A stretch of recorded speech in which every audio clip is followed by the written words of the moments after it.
Hello and welcome to the Divine Renovation Podcast, where we seek to inspire and equip you to bring your parish from maintenance to mission. I'm in studio today with a couple of my Divine Renovation friends. It is good to see you, Ron Huntley. Good to be here, Daniel. And Father James Mallon. It's always fun when you're in studio with us. Great to be here. Excellent. So look, guys, I have I've spent time in parishes. And I've been asked many times to step into roles and to lead different things, and I always say yes. And you know what? I know there's lots of leaders listening, whether you're a pastor, a parish priest, whether you're in lay leadership of some sort. And I have a feeling that a lot of you might struggle with a different word that sounds a whole lot different than yes, and it sounds a lot more like O, but starts with the letter N. Ron, what's the word? No. Yeah. No. One of the things that parishes often struggle with is saying no to things because there's so many good things on the table. So why, as leaders, do we need to be comfortable in saying no in the church? Well, I think that boils down to what's your vision for your church? What's the mission of your church? If you don't understand what your vision is, then you're probably going to have a difficult time saying no, because the things you say yes to should probably be aligned with your vision. Because when they're not, then we just get distracted and really busy. And sometimes we can be so busy that that's how we measure our success, but we're not always being fruitful. And so if we make being fruitful our goal, which requires you need to know where you're going in order to measure not whether you're successful, it really does start with vision. So, Ron, when you were on the senior leadership team, were there things that used to come in front of you that you guys had to make that kind of decision? Because part of the challenge is people want to do things, right? And you want people to do things, don't you? Absolutely. It's tricky. It's really hard because good people come up with good ideas with good intent all the time. And it's really hard to say no to that because you don't want to discourage them, or you don't want to crush their passion or their zeal or their inspiration or their motivation. And yet you also don't want to be running in every possible direction as a church, because then you're not focused. And so there's a tension between inspiring people and staying focused, isn't there? Yeah, I think there's two distinct movements in mobilizing a parish. The thing is that if your parish is drifting in a direction of decline, or there's a certain inertia that you have to overcome, and sometimes it takes blunt force to get the thing going. Like in many ways, that was what I knew in leading a parish over the years, is because most parishes that I went into were not really moving in the right direction, and you need to do a lot of stuff to get the thing out of the rut. And so starting things up, just doing something, getting movement, so you can get the blood flowing, is actually a good thing. So that can actually, begin to dislodge the thing. Okay, so and in some ways, in some parishes, that initial phase can take even a couple of years to begin to get a sufficient number of people bought into doing. And that's certainly what we did at St. Benedict Parish. It was a strategy that I knew from other places. Now, the problem was, outside of that, I didn't know what to do, but I knew how to do that, and we got the thing moving, and then we can. But there was a problem. I continued to cling to that strategy, which basically was rooted in the principle: the more, the merrier. And things started moving and getting busier and busier and busier and busier and busier, and we started getting more stretched and more stretched. And it got to the point of total dysfunction. There was all kinds of incredible fruit that was coming forth, but I was unhealthy. The team was unhealthy. Ministry leaders were stretched. It just was absolutely unsustainable. But we did get the thing moving through God's grace. But at that point, there's a point where you've got to change gears or you'll die. And that was when we came into what I would call a phase 2. And the primary thing of phase 2 was learning how to say no, because it required us to do fewer things well than doing many things in a mediocre way. Because the things that really make the difference, you've got to be intentional about. None of them happen by themselves. You've got to really be intentional, and in order to focus on those things means you've got to say no to even other good things. And that's hard. And what's interesting about that, for those of you that are listening, Father James, you're apostolic by nature, apostolic and evangelistic, and you're really good at starting things and inspiring people and getting things going. Like you, half the times you say stuff, I just get I can't wait to jump up and go and do it. And that's really cool. And then in coaching, you know what I see? Because that's actually, I really enjoy that. So I love working with Father James and Dan because you guys are both apostolic. And so we love to run and do things and learn and make a difference. But in coaching, there's a whole other category of leaders who are very strategic, who actually won't do anything until they know exactly what the steps are, how they do it, when they're defined, when it's going to be coming, who's going to be doing it. And they're incredibly strategic. And that has value too. It's a different way of doing things. And I think our way was more fun, but no, I'm just kidding. But no, it really was. But there are many ways. There are several ways you can come at it. But I think for those of you that may be more inclined to thinking strategically, eventually you got to move. And sometimes overthinking things can cause a delay. Right. And so there has to be a balance there. But eventually, for heaven's sakes, you just the other problem sometimes I experience it myself is that my inclinations unchecked can be very destructive. You know, and it was leading. We were taking off like a rocket, but we were going to burn out like a rocket too. That's true. And nothing would have happened. So I had to really learn how to to tailor this in and repent of this idea that the more was merrier, because it stopped being merry, and began to be a burden, and to the point you're thinking, I don't know how much longer we can keep this going. So it was a matter of focusing on process and also focusing down on the things that really made the difference. And it became difficult because part of our mobilization phase had meant that people were having conversion and coming alive. Yes. And as you said, Ron, great people with great ideas, and even people who had maybe joined our parish from other parishes who, because their experience of a parish church was so few parishioners are actually involved in anything, that every good idea that they ever come up with in the life of a parish was always embraced with enthusiasm. Yes. Because they were the only people who were, there were so few people actually bought in. And they came into a parish culture where we weren't jumping at every great idea. And some people who joined our parish found that very, very difficult. In fact, they really struggled with it because we were really focused on investing in our game plan, because through our experience, we had discovered, okay, what actually made the difference? Let's invest in that in order to remain healthy and to put the proper investment of time and energy in the things that really make the difference. We had to be good at saying no. Amen.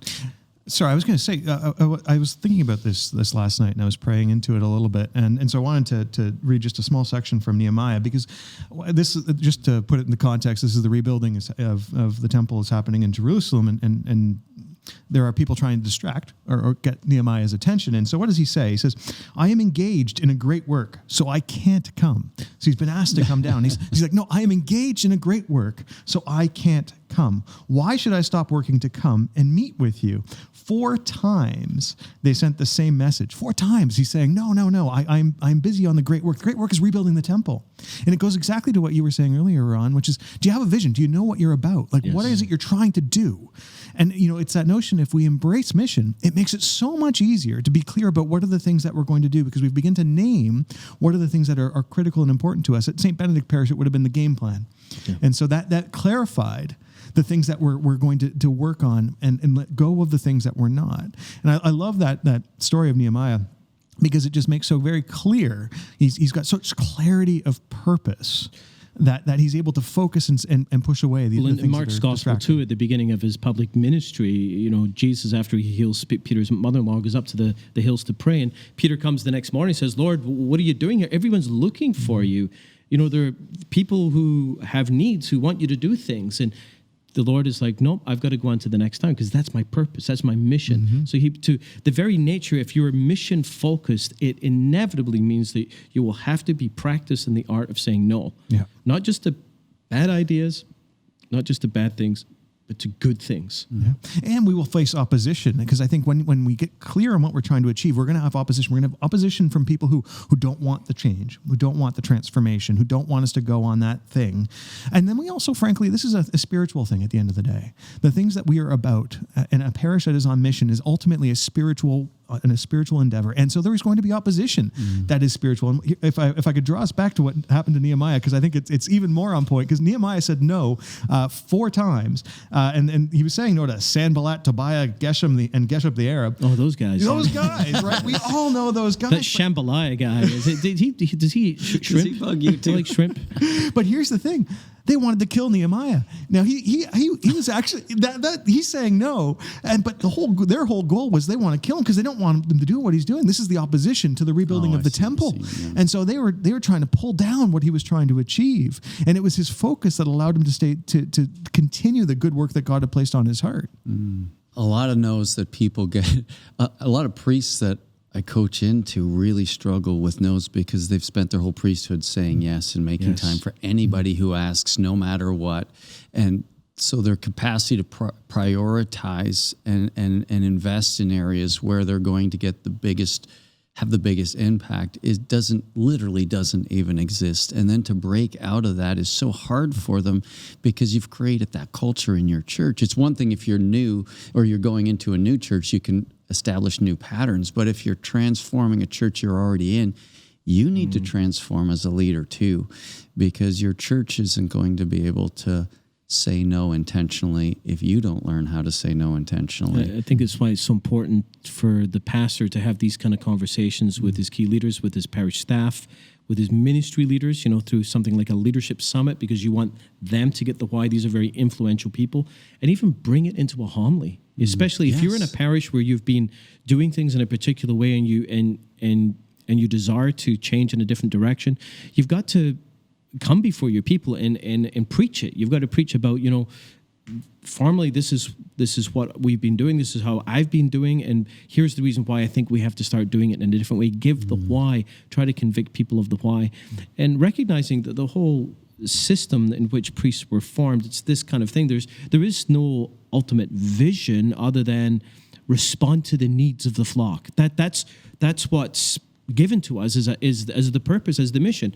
And what is the virtuous priest is the one who's seen to be available 24/7 to everyone and anyone without discrimination. And that's, if we were in a world of 50 years ago, might be okay, but today we've got to, if we don't mobilize and move, we're going to be in big trouble. So this requires a lot of pastors going to need a lot of help to do this. Father James, when you shared earlier that part of what happened at St. Benedict Parish in its early days was you just try to get things going, right? And so then there was a moment of discernment where you're like, okay, there's a lot going. So what are some of for the people who are listening, what are some of the indicators for when they're making that transition, when they should be start saying no versus just trying to get things going? It's a great question. Well, I think we need to remember that health, the goal of parish renewal is healthy parishes, because healthy things grow and bear fruit. And the health of a parish is predicated upon the health of the leadership in many ways. And if you're not living in a healthy way, emotionally, physically, spiritually, you can't lead your parish to a place of health. So what happens with the more the merrier approach and just being busy and adding new things and not removing any of the other things and trying to live in both worlds of leading and mobilize your parish, but unwilling to let go of the priest as everyone's personal chaplain, is that you're going to reach a point where you're going to realize you're going to die. Yeah. And that really was what it was for me. I became sick. I got so worn down. And the team had to kind of like pry my hands off things and drive home to me too, that because my inclination as a starter upper guy, I'd have this line that would usually get me into trouble with the team when we formed a team was, well, it won't be that much work. And the people who knew how much work things were would smash me over the head. They would get so upset with me because I'm generally blind to the cost of saying yes to good ideas. And so it was a retraining for me. But the question is, how do you know? So there's a sense of coming together with the leaders of your parish and asking, where are we organizationally? Are we healthy? Are we in a healthy place? Are we healthy in a personal level? If you're not, if you're strung out and spread out so much, then that's one primary indicator for sure. And sometimes one of the things I see in coaching is people will take St. Benedict as the model. They've come to a conference, they've read the books, they love it, they're bought in, which I love to see that. The hearts are on fire again, filled with hope, and they try to go too far too fast. Yes. And they don't have the same amount of resources or staff or volunteers in place or leadership culture in place. It took us years to get to the place that people see now. And so sometimes they try to get there in a year or two, and they get discouraged and disheartened and frustrated, and they think they're doing something wrong. It's like, no, you're not. I was talking to a group of pastors recently, and we were talking about our fears, and the guys were like, well, one of my fears, a common fear was, well, what if this doesn't work? What if this doesn't bear the fruit? We've been in this for 8 months now, and we're not really seeing the fruit. And I'm thinking, guys, it's 8 months. Like, well, don't you realize you don't plant seeds in a field and say, well, it's been 4 hours. I'm not seeing the fruit. You got to let the trees got to grow and bear fruit. It takes time, and that's the danger of looking at a parish that's too far advanced. Is you compress the time that you think it's going to take to get there, and you're almost putting yourself in undue pressure. So, Ron, we have a lot of leaders that listen to this podcast, but we also have a lot of parishioners, people who are part of parishes that are embracing divine renovation as they want to learn more about DR. Yeah. They often listen into this podcast. Now, some of these parishioners, I am sure, have good ideas. And I don't want them to become like Sanballat Tobiah and Geshem the Arab and want to kill their father or whoever. So for those, because a lot of those leaders, those people who are listening, they're going to their priest with great ideas, and they might be encountering a no. What would you say to those people who are still trying to proffer up great ideas to their parish priest, their pastor, but are getting no's? Yeah. I would say that's a really fun question. It's a good question because it's a source of frustration and disappointment for so many parishioners of goodwill, good intent, and faithfulness. And I would say before you ask anything, or before you take anything to your priest and ask them to do it, leave that stuff at home and go to them and ask them, what's your passion? Yes. Ask them their faith story. Ask them when Jesus became a priority in their life. When was the time that they were closest to Jesus? Ask them what their hope is for the church. Ask them what their hope is for the priesthood. Ask them what their dream is if we were wildly successful in the next 5 years. And then see if anything you had in mind would align with that so that you can work together. That's right. Versus not even, because so many people don't even ask. The same thing happens with bishops, with their priests. Their priests come and say what they want or what they should do, but they never ask them, what's your passion? What's your heart? Tell me your faith story. Let's get to know, let's pull back a little bit. Let's get to know each other, build that relationship and understand each other. And from there, let's see if we can't find some common ground, some things that we can get excited about that would work in communion with one another to bring about a vision. I think of, in my last parish, I remember one time at the end of Mass, so my parish before St. Benedict Parish, and I was standing in the foyer, and this man came up to me and said, "Father, I've got an idea. I think that something that should be happening in our church." And he told me it in about 30 seconds. I said, that's a fantastic idea. I said, so how can I help you to get to actually do that and lead it? And he almost jumped like a foot back. The look of shock on his face, and he literally turned around and ran out the door. Because he came to me, "Father, I've got this great idea that I want you to do." And my approach to him was, "Great, how can we help you do it?" And I'll never forget the look of shock on his face. Fast forward a couple of years ago at St. Benedict Parish, when I found out about Mark and the street ministry that he had founded, and this had been going on for a number of months. Mark Saldana, and he was mobilizing people, and he was in touch with members of the parish staff, but I didn't know he was doing this. I only found out after the fact, once it was like quite a thing and beginning to spread and grow. And I contrast those two things. Right. Here's a young man who was evangelized and mobilized. There was an accountability connection in with the parish. So the parish leadership knew about it. I didn't know about it, but he didn't need my permission. He didn't necessarily make a demand of my resources. Per se. And I think those are two very, very different things from what a person saying, here's an idea that I want you to do, or I want the office to do, or here's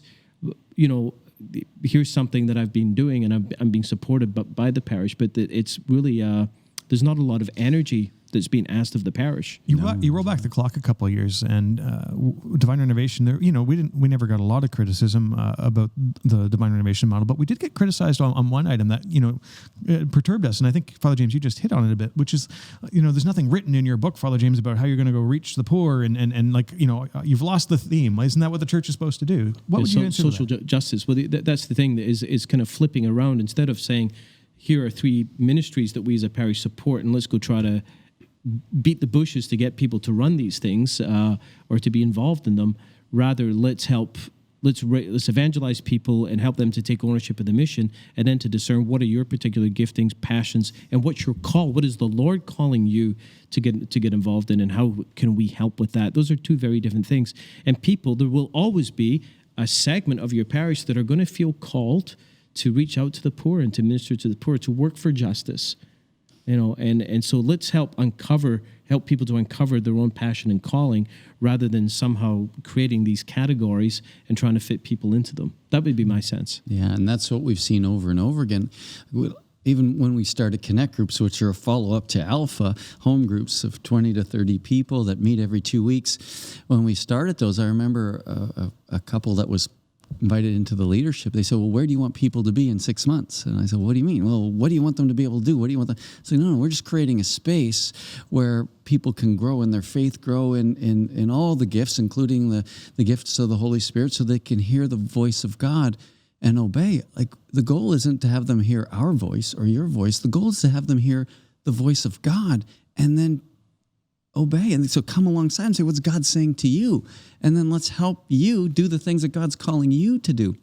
So often at St. Benedict Parish, we find out these amazing works of mercy and charity that are happening, and we don't know. We didn't know anything about it. It wasn't organized through the office. It wasn't organized through the office. It's organized by God himself, inspiring these people who are growing in prayerfulness and holiness, in community with others, taking on these projects and going to do these unbelievable things, because they don't need to be organized by staff to be able to do those things. There's some things you do, sure, but a lot of things you don't. Like, to live the Christian life with power and authority and miracles and everything else, my heavens, that sacraments they're meant to feed us so that for the work of God. And that's what we see as we bring more and more people into a real personal encounter and relationship with God and Jesus, the Holy Spirit, the whole Trinity in its fullness. It's incredible what happens. So look, guys, I am going to have to call it there. We are at time, and I know you guys would love to keep going, but the answer is no. No. Thank you for being with us this week, and we look forward to being with you again next week. God bless.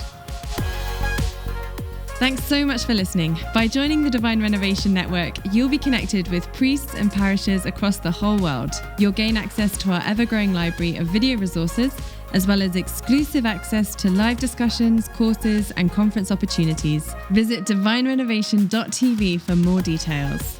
Next week on the podcast, Parishioners will talk about giving to the church, as if the church is not them. Because of clericalism, who owns the mission? Who is the responsibility of the mission? Well, the priests, not the laity. And it's hard to buy into something when you're not bought into it. You're not an owner. You're not an owner.